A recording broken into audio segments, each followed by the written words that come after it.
नमस्ते सदावत्सले मातृभूमि। हम लोग डिस्कशन करने जा रहे हैं अफ़गानिस्तान का। आज स्वतंत्रता दिवस भारत के लिए है। मैंने उस पर कल एक पूरा डिटेल्ड लेक्चर रिकॉर्ड किया था। आप सबको मैंने उसका इतिहास बताने का प्रयास किया था कि आखिर ये इसका पूरा इतिहास क्या था।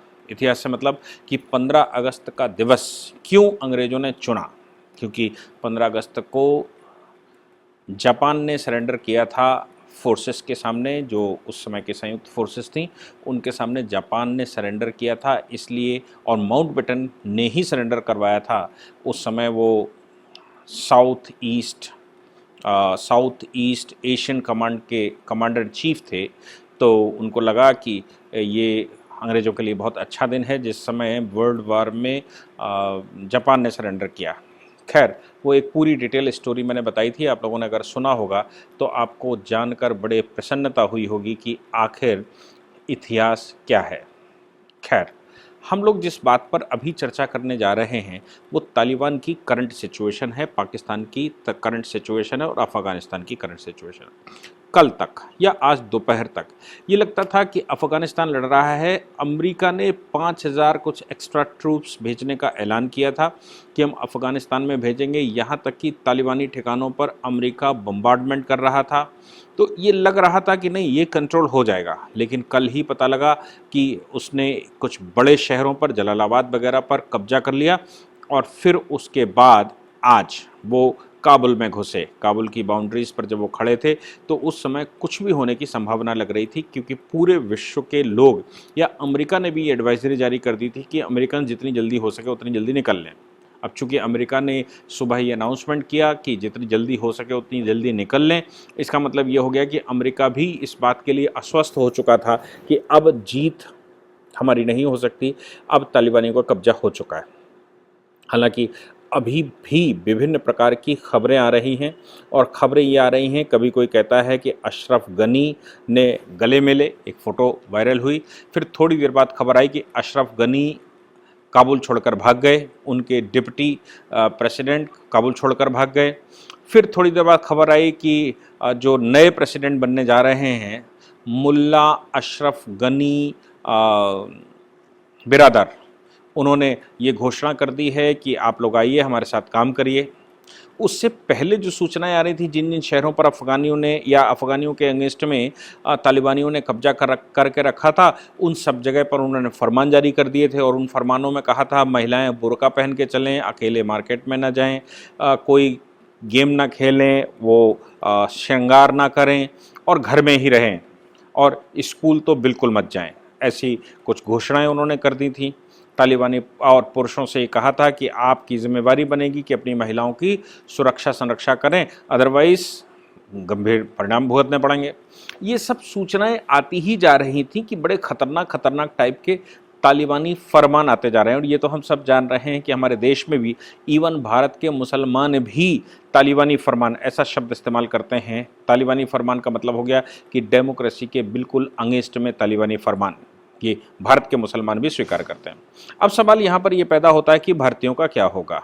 भारतीय जो वहाँ पर फंसे हुए हैं, जिनको लग रहा था, भारत सरकार ने अभी घोषणा की कि हमने एक सेकंड लाइन प्लान भी वहाँ पर बनाकर रखा है, बिल्कुल वैसे ही जैसे अमेरिका ने बनाकर रखा था। अमेरिका ने अपने चिनूक हेलीकॉप्टर्स वहाँ पे भेज दिए हैं और लगातार वो अपने लोगों को वहाँ से उठा रहे हैं। इसी प्रकार का प्लान भारत सरकार ने भी बनाया था। एयरफोर्स का एक विमान वहाँ से हिंदुस्तान के लोगों को लेकर उड़ भी गया है।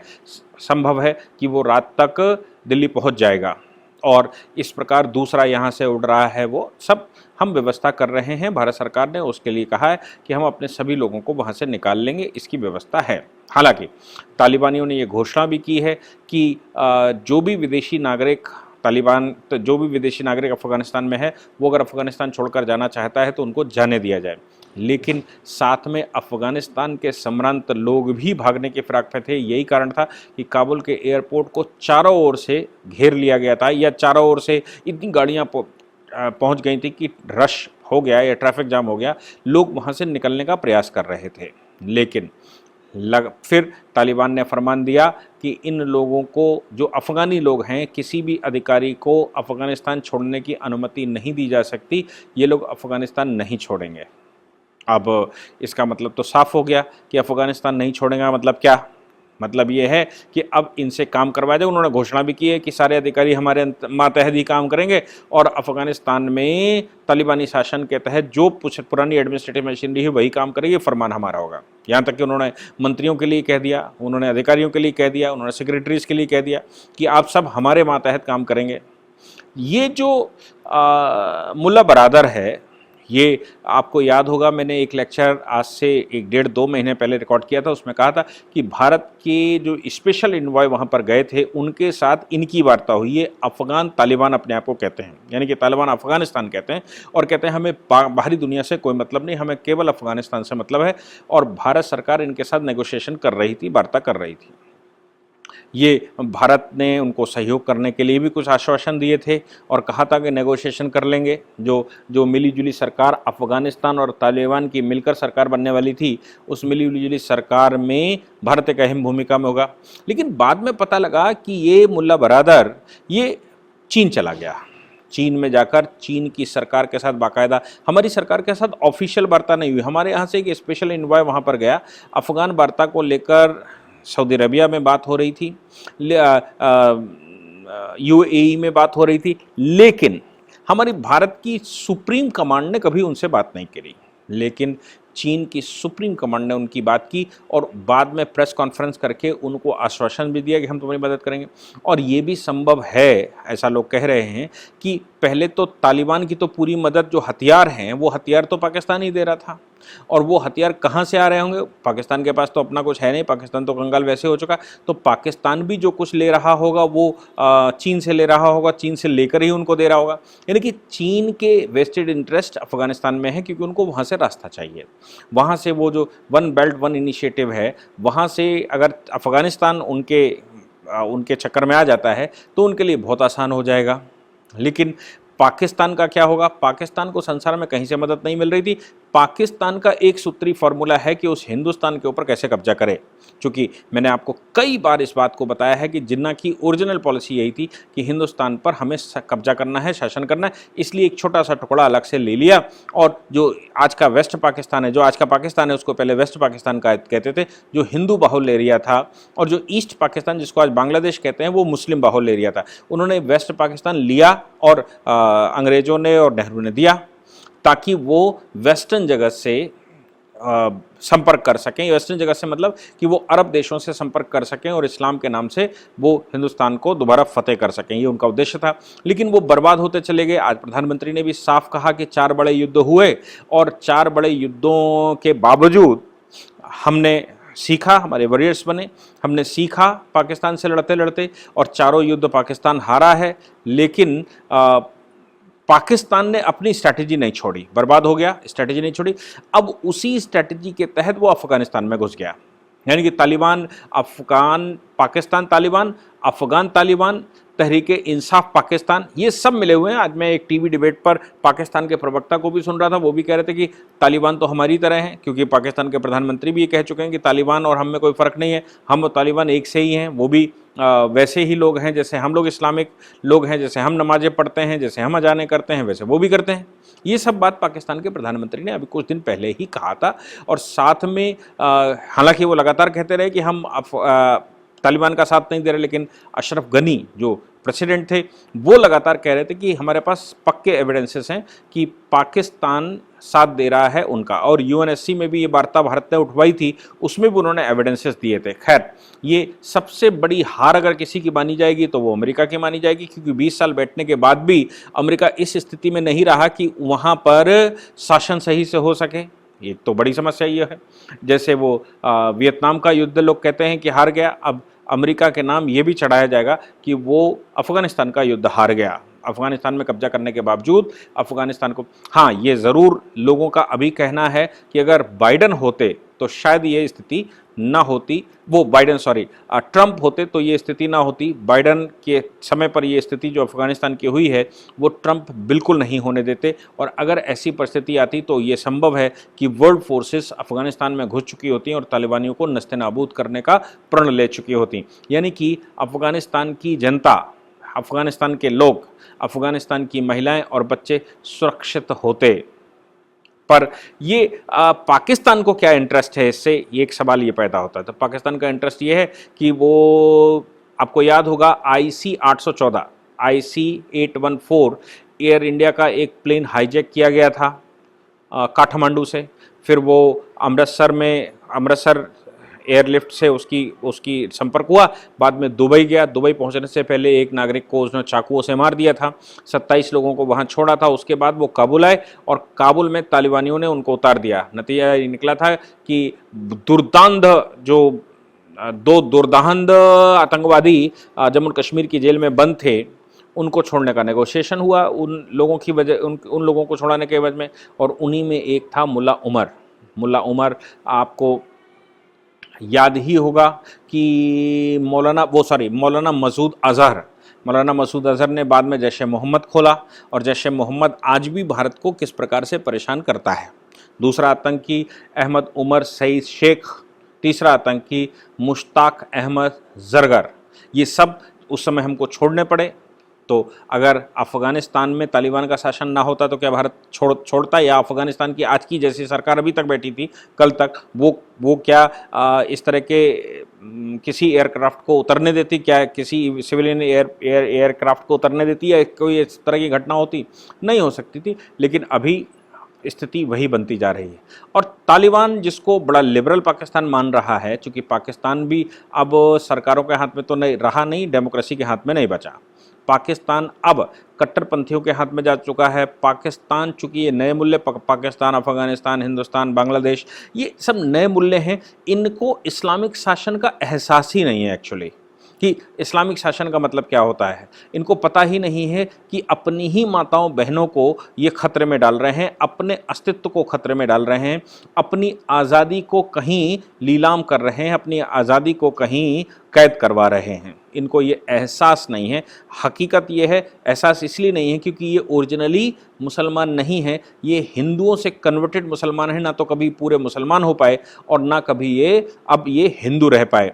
ये बीच की मिक्स ब्रीड हो चुकी है, जिसको हिंदू गद्दार कहता है, और मुसलमान जो आपस का वो नया मुसलमान है, वो तो मुसलमान कहता है, लेकिन जो खाड़ी का मुसलमान है वो इनको मुसलमान नहीं मानता, वो इनको हिंदी मानता है। परिणाम ये है कि ये बीच में फंसे हुए हैं, इनको कुछ पता नहीं। अब इस तरह की कारनामे करके ही ये अपने आप को सिद्ध करते हैं। लेकिन ये इस्लाम के नाम से सत्ता तो हथिया लिया, जैसा काबुल के जो घटनाएं दिखाई दे रही हैं, जो पिक्चर्स दिखाई दे रही हैं, और जो उन्होंने महिलाओं की तस्वीरें कुछ लगी हुई थी, कुछ मिनिस्टर्स महिलाएं थी, उनकी तस्वीरें वहाँ पोत दी गई हैं, तुरंत तत्काल पोत दी उन्होंने, और महिलाओं के लिए जो अनाउंसमेंट किया। हालांकि उन्होंने कहा कि नहीं, महिलाओं को हम शामिल करेंगे ये, लेकिन जो ओरिजिनल ब्रीड है उस ओरिजिनल ब्रीड से कहाँ चले जाएंगे? जो मानसिक फेल्योर हो चुका है, जिसका दिमागी संतुलन खो चुका हो, जो सभ्यता से दूर जा चुका हो, जिसको डेमोक्रेसी का मतलब खत्म हो चुका हो, जिसको सिर्फ एक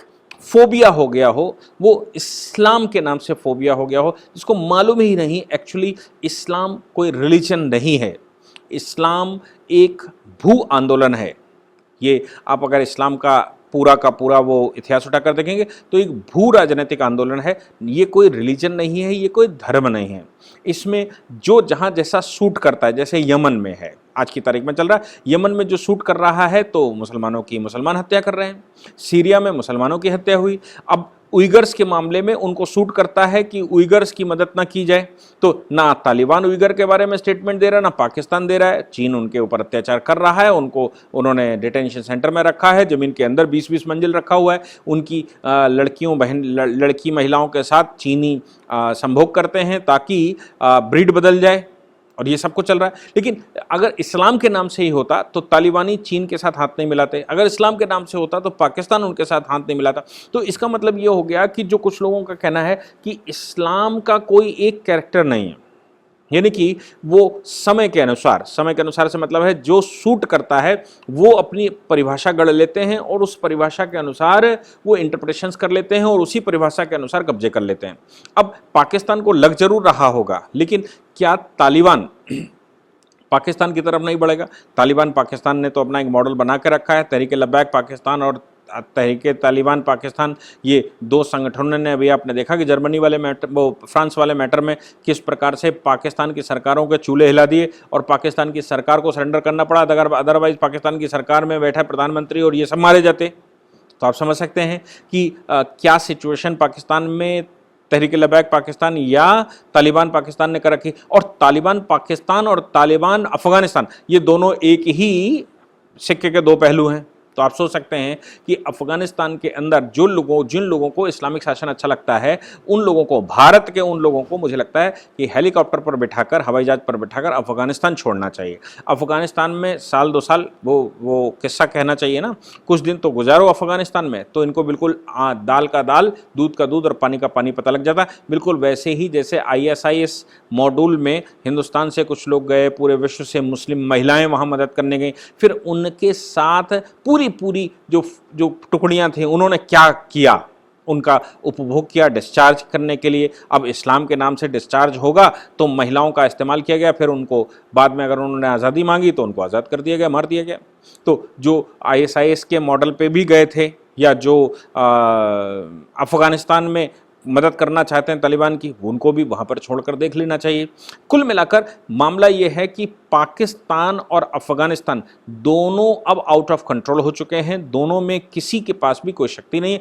पाकिस्तान जब तक चल रहा है ऐसा तब तक चल रहा है, उसके बाद पाकिस्तान का हाल अफगानिस्तान से भी बुरा होने वाला है, क्योंकि सारी ओरिजिन अगर किसी ने बोई है तो वो पाकिस्तान ने बोई है। और सिर्फ हिंदुस्तान से नफरत के चक्कर में हिंदुस्तान पर गजबाए हिंद लाना या हिंदुस्तान पर इस्लामिक शासन लाना, सिर्फ जो जिन्ना का स्वप्न था उस स्वप्न को पूरा करने के लिए। हालांकि वो स्वप्न पूरा होता नहीं दिखाई दे रहा, लेकिन लगातार वो प्रयास तो कर ही रहे हैं।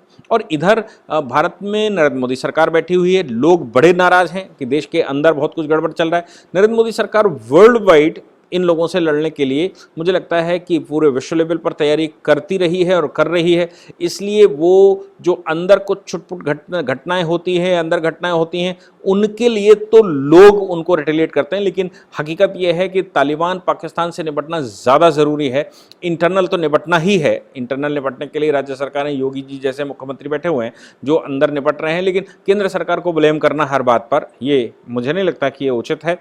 परंतु जो परिस्थिति है उस परिस्थिति के अनुसार अब पाकिस्तान भारत की तरफ रुख करेगा, तालिबान अफगानिस्तान भी भारत की तरफ रुख करेगा। अब अफगानिस्तान, चीन और पाकिस्तान, हम 3 तरफ से अब घिर चुके हैं। ये भारत के अंदर के लोगों को समझना पड़ेगा। और भारत में भी अगर कांग्रेस की सरकार बनवा दो, सोचो कांग्रेस की सरकार बनवा दो, बसपा की सरकार, सपा की सरकार बनवा दो, या ममता बनर्जी की सरकार बनवा दो केंद्र में, तो क्या हाल होने वाला है। आप नरेंद्र मोदी को तो गाली दे रहे हैं, आप नरेंद्र मोदी को लगातार कटघरे में भी खड़ा कर रहे हैं, उनका खून पानी बनाए दे रहे हैं, वो सेकुलर हो गए हैं ऐसा को दिखाई दे रहे हैं। लेकिन अगर नरेंद्र मोदी, आपने इतना क्रिटिसाइज़ किया और इतने उनके ऊपर हमले किए कि नरेंद्र मोदी सरकार चली गई किसी तरह से, तो आप सोच सकते हैं कि 3 तरफ से हिंदुस्तान घिरा हुआ है और अंदर, देश के अंदर अलग से दुश्मन बैठे ही हुए हैं, क्योंकि उनको कुछ नहीं दिखता। वो मेंटली डिस्टर्ब हो चुके हैं, वो मेंटली जिनको कहा कि मेंटल प्रॉब्लम उनको हो चुकी है, उनको कुछ नहीं दिखता, उनको डेमोक्रेसी दिखती ना अपने घर की माताएं बहनें दिखती हैं, उनको 4 विवाह 4 निकाह दिखते हैं, उनको अपना शासन दिखता है, महिलाओं के साथ अत्याचार दिखता है। महिलाएं अल्लाह ने उनके लिए दी हैं, बाकी वो अल्लाह के लिए बने हैं। और जब इनका बाप बैठ जाता है तो गर्दन, सर में गोली मारकर उनको ही उड़ा देता है, तो कहते हैं तो भी जन्नत मिलेगी। तो ऐसी परिस्थिति में अब अभी जो हुआ है अफगानिस्तान में, उसके लिए भारत को बहुत सजग रहने की आवश्यकता है। और ख़ास तौर से भारत के लोगों को आज की केंद्र सरकार पर विश्वास कितना दिखाने की आवश्यकता है, ये भी छुपा नहीं है। मुझे लगता है कि ये एक ऐसा इलस्ट्रेशन हमारे सामने उस समय आ गया है जिस समय हम केंद्र सरकार पर विश्वास नहीं कर पा रहे हैं, लेकिन आज की केंद्र सरकार के अलावा कोई और बचा भी नहीं सकता। परिस्थितियां विश्व की बदल चुकी हैं, इन परिस्थितियों में एकजुट रहना ही आपके पास ऑप्शन है, अदरवाइज अंदर गद्दारों की कमी नहीं है। और भारत के बाहर से क्या चल रहा है वो दिख ही रहा है। और जिसको अमेरिका या यूरोप दिखाई देता है वो समझ ले कि अफगानिस्तान में क्या हुआ है अमेरिका के रहते हुए भी। इसलिए अब ये पूरा जो परिदृश्य है, इस परिदृश्य में भारत के निवासियों को ये सोचना पड़ेगा कि हम केंद्र की किस सरकार की, किस प्रकार की पार्टी की, किस प्रकार के लोगों का सपोर्ट करें और किसको हम सत्ता में आने दें और किसको सत्ता हम ऐसा ना हो कि लोगों से नाराज़गी का परिणाम ये निकले कि हम सत्ता भी खो बैठे। बिल्कुल वैसे ही जैसे वाजपेयी से नाराज़गी जब हुई तो 2004 में सत्ता खो बैठे थे और 10 वर्ष तक सत्ता में नहीं आए, परिणाम देश में क्या भगवा आतंकवाद, हिंदू आतंकवाद क्या नहीं हुआ। अब परिस्थिति और गंभीर होती जा रही है क्योंकि चीन, पाकिस्तान, अफगानिस्तान तीनों ही अब एक सुर में बैठ गए हैं। इसलिए अब और गंभीर भारत के लिए बात है, तो भारत के लोगों को ये विचार करना ही होगा कि हमें इन परिस्थितियों से कैसे निपटना है। Thank you very much.